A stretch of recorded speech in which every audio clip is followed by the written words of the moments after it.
जीवन कथा भाग 6। शराब व्यापारी बने। अपना पहला चुनाव हारने के बाद लिंकन एक एक पैसे के लिए मोहताज थे। कोई स्थायी धंधा नहीं था। वह व्यापार करने के बारे में सोचने लगे।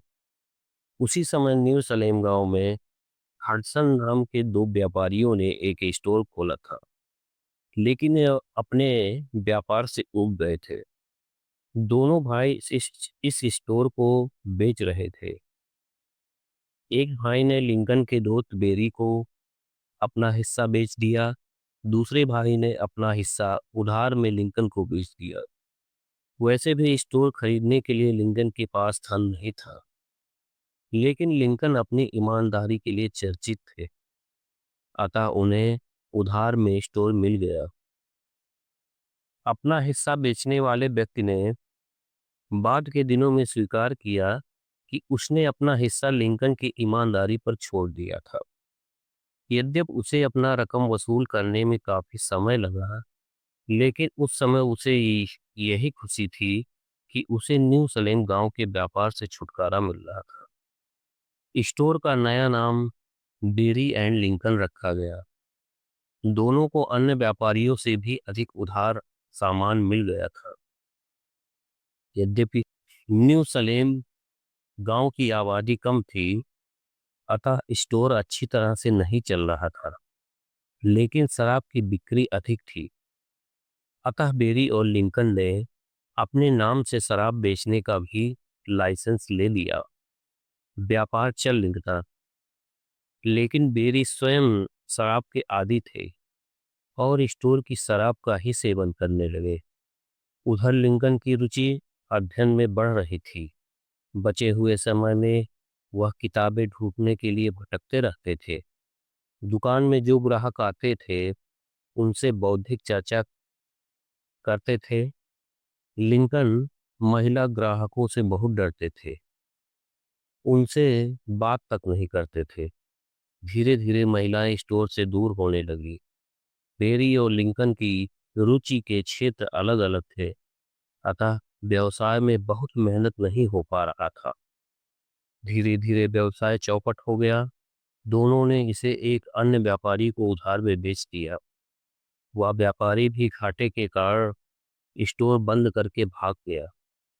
बेरी अधिक शराब के सेवन के कारण मर गए और अपने हिस्से का कर्ज भी लिंकन के नाम छोड़ गए। इस प्रकार लिंकन एक बड़े कर्जदार हो गए।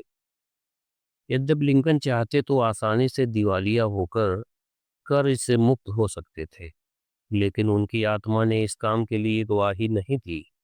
वे लगभग 15 वर्ष तक कड़ी मेहनत करके अपना कर्ज उतारते रहे। लिंकन शराब के व्यापारी थे, लेकिन वे शराब का सेवन नहीं करते थे और शराब के संबंध में उनके विचार अच्छे नहीं थे। उनका कहना था कि शराब सभी बुराइयों की जड़ है। यदि उनका वश चले तो दुनिया भर की शराब को ओहियो नदी में बहाने का आदेश दे दे। हम्म, सर्वेयर का काम। व्यापार में असफल हो जाने पर लिंकन फिर बेरोजगार हो गए और काम की तलाश में रहने लगे। उनके मित्रों ने उनका परिचय जॉन काल्हन से कराया, जो इन दिनों देहाती क्षेत्रों का सर्वे कर रहे थे। लिंकन इस विषय में बिल्कुल जीरो थे, क्योंकि उन्हें ना तो गणित आती थी न ज्यामिति। लेकिन लिंकन धुन के पक्के थे। उन्होंने काल्हन के सहायक के रूप में काम करना स्वीकार कर लिया। काम शुरू करने से पहले उन्होंने इस विषय का गहन अध्ययन किया। इस कार्य के लिए लिंकन को दो सहायक भी मिले। काल्हन पक्के डेमोक्रेट थे, जबकि लिंकन डेमोक्रेट नहीं थे। लेकिन काल्हन ने लिंकन को भरोसा दिया था कि सर्वे के इस काम में राजनीतिक विचारधारा आड़े नहीं आएगी। लिंकन ने काम शुरू कर दिया। वह अपने सहायकों के साथ गांव-गांव, खेत खलिहान और तालाब-तालाब सभी जगह घूम घूम कर सर्वे का काम करने लगे। शाम को जब ये लोग वापस घर आते थे तो फटे हाल हो जाते थे। और स्वयं शारीरिक रूप से थक कर चूर हो जाते।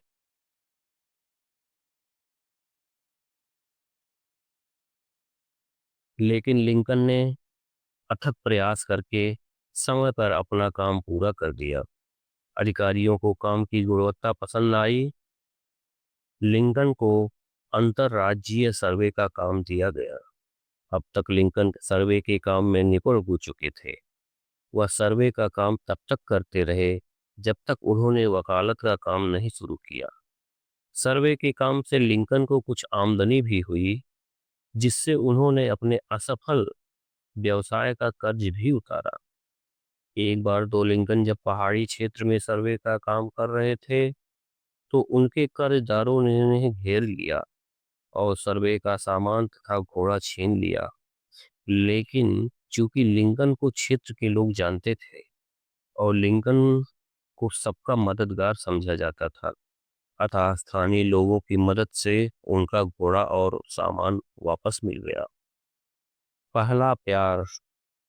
लिंकन एक रूखे व्यक्ति थे और महिलाओं से दूर रहते थे। यदि लिंकन को पता लग जाता था कि होटल में कोई महिला ठहरी है, तो वह भूखे रह जाते थे। वह उस होटल में खाना खाने नहीं जाते थे। अब वह जवान हो रहे थे। जब वह 24 वर्ष के थे, तभी उन्होंने एक युवती से पहली बार प्यार किया था। युवती का नाम एन रूटलेज था। यह केंटुकी प्रांत के एक दुकानदार और सराय वाले की पुत्री थी। लिंकन इस दुकानदार के यहाँ किराए पर रहते थे। एक ही घर में रहने के कारण दोनों में लगाव हो गया। रूटलेज अत्यंत ही सुंदर युवती थी। महिलाएं उसके सुनहरे के, नीली आंखें और गोरे रंग से ईर्ष्या करती थी। वह सुंदर और दुबली पतली थी। रूजलेट की लंबाई 5 फीट 2 इंच और वजन 120 पाउंड था। रूजलेट रूटलेज और लिंकन आपस में प्यार कर बैठे। उन दिनों रजाइयां बनाने का काम बड़े पैमाने पर होता था। रूटलेज अच्छी रजाइयां बनाने के लिए होशियार मानी जाती थी। रजाई बनाने का काम उत्सव के रूप में होता था। इस काम के लिए बूढ़ी और जवान सभी उम्र की महिलाएं इकट्ठा होकर अच्छी अच्छी डिजाइनों में सिलाई करके रजाइयां बनाती थी। जहां कहीं भी रजाइयां बनाने का उत्सव होता था, रूटलेज वहां अवश्य जाती थी। एक बार तो उत्सव स्थल पर जहां रजाइयां बनाई जा रही थी, लिंकन अंदर तक उस स्थान पर पहुंच गए जहां पर रूटलेज रजाई की सिलाई कर रही थी। लिंकन रूटलेज की पीठ से सटकर बैठ गए। जब रूटलेज ने देखा तो शर्म से लाल हो गई। उसकी सिलाई टेढ़ी मेढ़ी होने लगी। वहां पर उपस्थित बूढ़ी महिलाएं दोनों को देखकर समझ गईं कि मामला क्या है। जब लिंकन वहां से वापस चले आए, तब जाकर रूजलेट सामान्य हो पाई। कहते हैं कि जब लिंकन राष्ट्रपति हुए, तो रूटलेज की सिली हुई वह अनगढ़ रजाई यह कहकर प्रदर्शित की गई थी कि इस रजाई को लिंकन की प्रियतमा ने तैयार किया था। लिंकन और रूटलेज का प्यार ज्यादा दिन तक नहीं चल पाया, क्योंकि एक दिन रूटलेज बीमार हुई और 4 दिन की बीमारी में ही वह दुनिया से चल बसी। कहते हैं कि रूटलेज को टाइफाइड हुआ था। बीमारी के समय लिंकन रूटलेज के पास ही रहते थे, जिसके कारण रूटलेज को खुशी होती थी। लेकिन रूटलेज मौत से बच नहीं पाई। लिंकन से प्यार होने से पहले ही रूटलेज के पिता ने उसकी सगाई एक अन्य युवक से कर दी थी। लेकिन वह युवक रूटलेज को धोखा देकर गायब हो गया था। इधर रूटलेज लिंकन के प्यार में पड़ गई, उधर वह युवक पुनः प्रकट हो गया। युवक ने अपने गायब होने की जो कहानी व मजबूरी बताई, उससे रूटलेज को अपने आप को ही दोषी समझने लगी। इस बात से रूटलेज को गहरा धक्का लगा और सदमे से बीमार हो गई। इस बीच रूटलेज के पिता की भी मृत्यु हो गई थी और रूटलेज अकेली रह गई थी। इस कारण रूटलेज गहरे सदमे की शिकार हो गई और उनकी मृत्यु हो गई। रूटलेज की मौत से लिंकन भी गहरे सदमे में पहुंच गए। जहां पर रूटलेज को दफनाया गया था, उस स्थान के संबंध में लिंकन कहते थे, यहाँ पर मेरा हृदय गड़ा हुआ है। रूटलेज की मौत से लिंकन इतना ज्यादा दुखी थे कि रूटलेज की कब्र तक पैदल चलकर जाते और घंटों वहां खड़े रहते थे। इस शोक के चलते लिंकन अवसाद में चले गए, लेकिन ऐसी स्थिति में उनके दोस्त आगे आए और उन्हें संभाल लिया। उनमें से एक दोस्त बोलिन ग्रीन भी थे। वह लिंकन को अपने मकान में ले गए और उनकी देखभाल करते रहे। लिंकन को अकेले कहीं नहीं छोड़ते थे और ना ही किसी औजार या हथियार के पास जाने देते थे, क्योंकि ग्रीन को भय था कि अवसाद की स्थिति में कहीं लिंकन आत्महत्या ना कर ले। लिंकन केवल इस विचार मात्र से ही शोकग्रस्त हो जाते थे कि उनकी प्रेमिका की कब्र पर बारिश का पानी पड़ रहा होगा या बर्फ से उसे ठंड लग रही होगी। इस स्थिति से उबरने में लिंकन को काफी समय लगा। एक बार स्वयं लिंकन ने अपने एक मित्र को बताया था, लोग यह सोचते हैं कि मैं जीवन का आनंद उठा रहा हूँ, परंतु सच्चाई यह है कि एकाकी में होते होते ही मैं मानसिक पीड़ा से गिर जाता हूँ। चुनाव जीते। सर्वेयर का काम करते हुए लिंकन को काफी आमदनी हो गई थी, जिससे उन्होंने काफी कुछ अपना पुराना कर्ज चुकाया और कुछ पैसा उन्होंने बचा लिया। उनके मन में पहला चुनाव हारने की कसक थी। इधर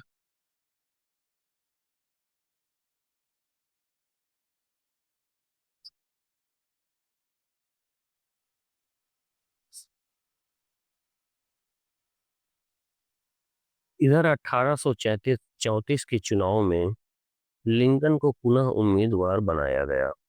इस बार लिंकन गंभीरता के साथ जोर शोर से चुनाव लड़ने की तैयारी करने लगे। मैदान में 13 उम्मीदवार थे और इनमें से केवल 4 को चुना जाना था। सुधारवादी दल के नेता हेनरी क्ले लिंकन का समर्थन कर रहे थे। वैसे भी लिंकन इस बार पूरी तरह से तैयार थे। उनकी वाकपटुता, विषयों पर पकड़, विरोधियों को संयमित उत्तर देना, उनके धारदार तर्क आदि उनके आत्मविश्वास को बढ़ा रहे थे। एक दिन लिंकन एक सभा में भाषण देने जा रहे थे। एक राहगीर ने तंज किया कि क्या इस दल को इससे अच्छा आदमी चुनाव में खड़ा करने को नहीं मिला। इस हौड़ी शक्ल सूरत वाले व्यक्ति को कौन वोट देगा। वह राहगीर भी भाषण सुनने जा रहा था। जब लिंकन का भाषण समाप्त हुआ तो वही राहगीर जोर जोर से चिल्लाने लगा, इससे बढ़कर अन्य कोई उम्मीदवार नहीं हो सकता। चुनाव हुआ, नतीजा आया, लिंकन चुन लिए गए। इस समय वह 25 वर्ष के थे। यह उनकी पहली विजय थी। इस प्रकार लिंकन इलिनायस विधानसभा के जवान विधायकों की श्रेणी में शामिल हो गए। अब लिंकन को विधानसभा की बैठकों में शामिल होना था, लेकिन उनके पास ढंग के कपड़े भी नहीं थे। इसके लिए लिंकन ने ऋण लेकर अच्छा सा सूट सिलवाया। तब वह विधानसभा की बैठकों में शामिल हो गए। लिंकन जब विधानसभा के सदस्य हुए तो उन्हें अंग्रेजी भाषा का ज्ञान कम था। अतः उन्होंने न्यू सलेम में ही जैक केल्सी नामक व्यक्ति से अंग्रेजी साहित्य की शिक्षा लेनी शुरू की। जैक केल्सी वैसे तो अपने आप में एक असफल व्यक्ति था, लेकिन अंग्रेजी साहित्य में माहिर था।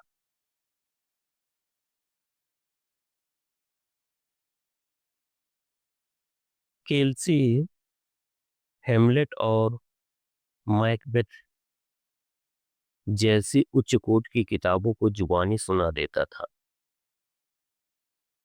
अब लिंकन विधानसभा के अधिवेशन में भाग लेने के लिए विंडेलिया जाने लगे। चूंकि वह पहली बार सदस्य बने थे, अतः उन्हें विधायिका के कार्यों का बहुत ज्ञान नहीं था, लेकिन वह लिखने पढ़ने और कानूनी बिंदुओं की व्याख्या करने में माहिर थे। इस कारण कई नए विधायक अपने प्रस्ताव तैयार कराने के लिए लिंकन की मदद मांगने लगे। धीरे धीरे लिंकन विधायिका के कार्यों में भी होशियार हो गए। एक बार फिर लिंकन 1836 के चुनाव में चुन लिए गए। इस बार विधानसभा में राजधानी का मुद्दा उठ गया। कुछ लोग विंडेलिया के स्थान पर स्प्रिंगफील्ड को राजधानी बनाना चाहते थे। लिंकन ने इस मुद्दे का समर्थन किया, क्योंकि स्प्रिंगफील्ड उस समय का नव विकसित और उभरता हुआ कस्बा था। वह राजधानी के लिए उपयुक्त स्थान था। अंततः स्प्रिंगफील्ड को राजधानी बनाने का निर्णय ले लिया गया। स्पीड से दोस्ती।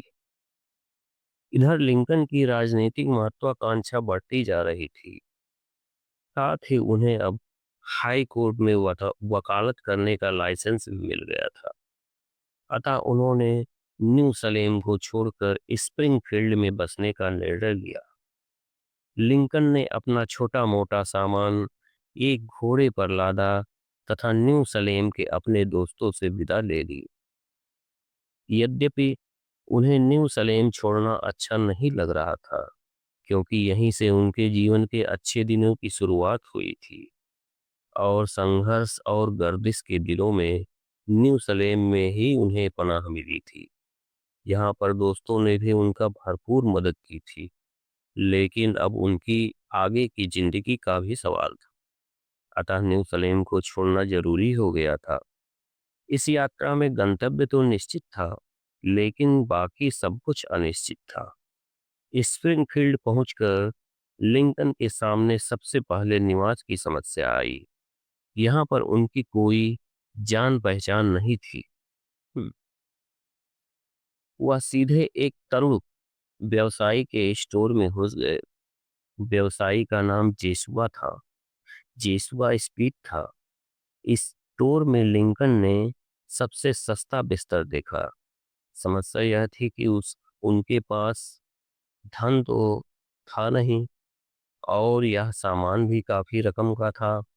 लिंकन सामान को उधार लेना चाहते थे, लेकिन व्यवसायी से कह नहीं पा रहे थे, क्योंकि व्यवसायी से उनकी जान पहचान नहीं थी और उधार के लिए जान पहचान जरूरी थी। लिंकन के माथे पर आई सिलवटों को देखकर स्पीड लिंकन की परेशानी समझ गए। स्पीड भी दयालु व्यक्ति थे और गरीबी से संघर्ष करके उन्होंने यह अपना स्टोर खोला था। अतः उन्हें गरीब लोगों की समस्या जल्दी समझ में आ जाती थी। उस समय स्पीड भी अकेले ही स्टोर की ऊपरी ऊपरी मंजिल में बने एक बड़े कमरे में रहते थे। अभी तक स्पीड की शादी नहीं हुई थी। लिंकन और स्पीड लगभग हम उम्र थे। स्पीड ने लिंकन को दूसरी व्यवस्था समझाई। वह इन्हें स्टोर के ऊपर अपने कमरे में ले गए और बोले, ये तुम्हारे पास पैसे नहीं हैं तो तुम मेरे बिस्तर को साझा कर लो। लिंकन असमंजस में पड़ गए। बोले, नहीं मिस्टर स्पीड, मैं आप पर अनावश्यक भार नहीं डालना चाहता, और उठकर चल दिए। स्पीड समझ गए कि लिंकन नाम का यह व्यक्ति बहुत ही स्वाभिमानी है। अंततः काफी ना नुकुर के बाद लिंकन स्पीड के साथ रहने के लिए राजी हो गए। एक ही कमरे में दो पलंग डाल दिए गए। बाद के वर्षों में स्पीड ने बताया कि जब मैंने लिंकन के चेहरे की ओर देखा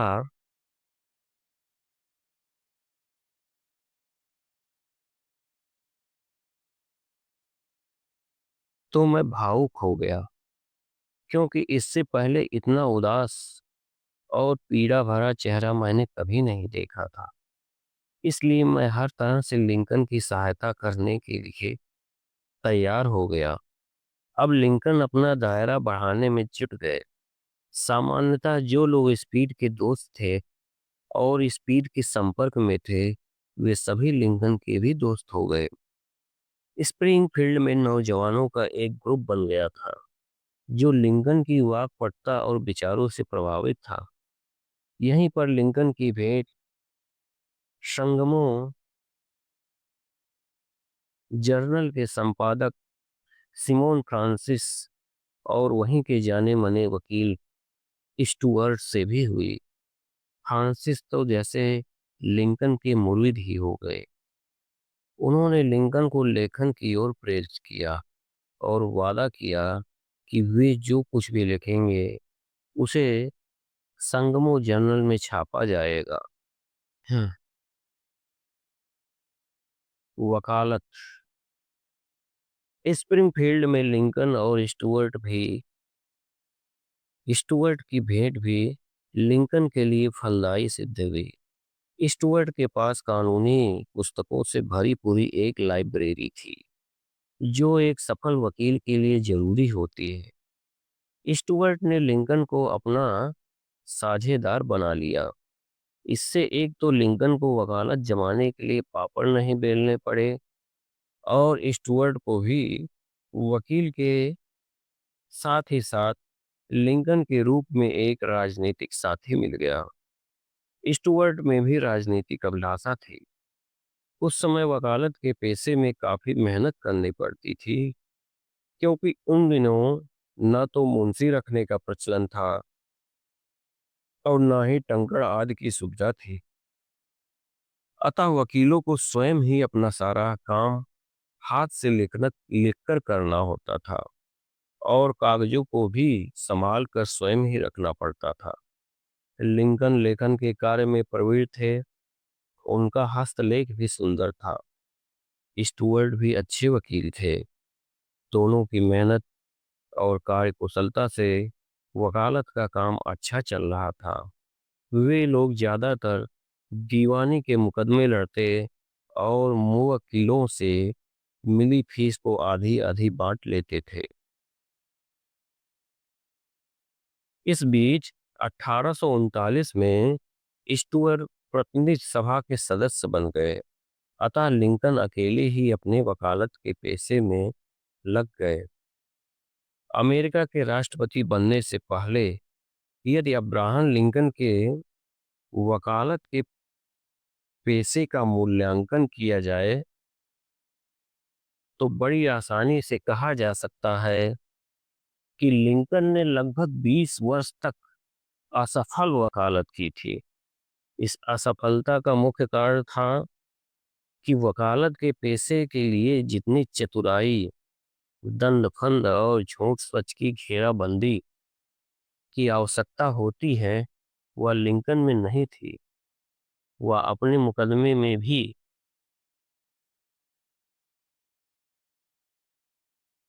इस बात का बहुत बल देते थे कि उनके द्वारा केवल सत्य पक्ष रखा जाए। इसके साथ ही वह अपने मुवक्किलों से भारी भरकम फीस नहीं लेते थे। कभी कभी तो उन गरीब लोगों के मुकदमे बिना फीस के ही लड़ते थे, जो उनकी तरह ही गरीब थे। लिंकन गरीबी का दर्द अच्छी तरह से जानते थे। एक बार तो एक गरीब मुवक्किल ने कर्ज लेकर लिंकन की फीस के लिए $25 भेज दिए। लिंकन ने उसमें से $10 अपने पास रखकर शेष $15 यह कहकर वापस कर दिए कि उनके लिए $10 ही काफी है। लिंकन ने वकालत के पेशे से कोई भी धन दौलत नहीं कमाई, लेकिन वह उनकी वकालत में स्वयं उन्हें और उनके मुवक्किलों को जो संतुष्टि और मानसिक शांति मिलती थी, वह धन दौलत से नहीं नापी जा सकती थी।